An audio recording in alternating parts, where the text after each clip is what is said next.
انه ارقي نفسي انا بحيث انه ما اتعب، وبحيث انه انا استمر على الرقيه ولا اقطعها ولا شيء. اجيب المويه قبل لا انام، افتح الغطاء سواء لي ولا لعيالي او لاحد الاطفال مثلا تخشون عليهم من مشكله او كذا. نقرا اعوذ بالله من الشيطان الرجيم سوره الفاتحه، بعدين اعوذ بالله من الشيطان الرجيم سوره الزلزله، بعدين اعوذ بالله من الشيطان الرجيم سوره ايه الكرسي، آية الكرسي، ثم نقرأ شكرا لكم، ثم نقرأ الكافرون والفلق والإخلاص والناس. كل واحدة من اللي ذكرتهم مرة واحدة تكفي بإذن المولى سبحانه وتعالى.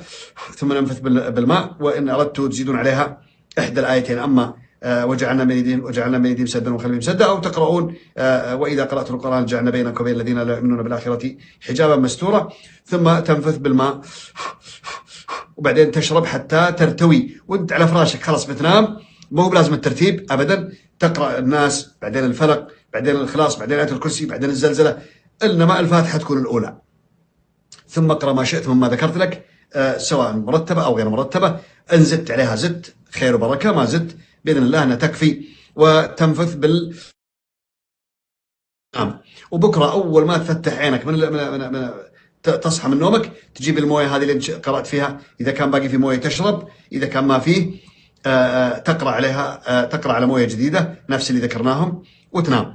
عندكم الفروض الخمسه اللي احنا نقراهم، اللي احنا نصليهم، الفروض الخمسه لو حافظنا على الصلوات في وقتها، الصلوات في وقتها، يأذن الفجر الظهر العصر المغرب العشاء، نصلي الفروض الخمسه بوقتها، يعني توقيت، ما اخر ولا اسوف ولا قاعد احوص في صلاتي. وعندك على سجاده الصلاه اول ما تسلم يمينك ويسارك تستغفر ربك وتكثر من الدعاء ولا توجه، بعدين تاخذ المويه حقتك وتقرا عليها زي ما ذكرنا قبل شوي، نفس اللي قرأناهم قبل شوي نقراهم على المويه ونشرب. لو فيكم ما فيكم بيخرج باذن الله سبحانه وتعالى. دائما اللي عليه عارض قوي او عنده في بيتهم سحر تلاقونه ما يداني ابدا شيء اسمه سوره الزلزله، لانها قويه جدا، قويه جدا على العوارض وعلى الشياطين.